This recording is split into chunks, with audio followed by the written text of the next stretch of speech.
से अलग होने की धमकी। नून लीग हुकूमत की तश्कील के वक्त कई किए गए वादों का पास करे।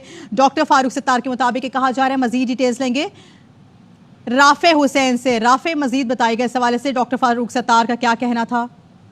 जी बिल्कुल, देखें एमक्यूएम रहनुमा डॉक्टर फारूक सत्तार का गवर्नर सिंध कामरान तिसोरी के हवाले से बड़ा बयान सामने आया है और डॉक्टर फारूक सत्तार ने अपने बयान में ये कहा है कि मुस्लिम लीग नून की इत्तेहादी हुकूमत कायम होते वक्त यही तय हुआ था कि सिंध के गवर्नर कामरान तिसोरी ही रहेंगे। फारूक सत्तार ने यह ऐलान किया है कि मुस्लिम लीग नून की हुकूमत ने अगर यकतरफा तौर पर गवर्नर सिंह को तब्दील करने का फैसला किया तो एमक्यूएम का मुस्लिम लीग नून की हुकूमत में रहने का कोई जवाब नहीं होगा। फारूक सत्तार ने यह भी कहा कि दरमियान में कामरान तिसोरी को हटाने की कयास आराइयां भी होती रही हैं। अब इस बात का फैसला हो जाना चाहिए। बार बार ऐसी कयास आराइयों से हिजान पैदा होता है।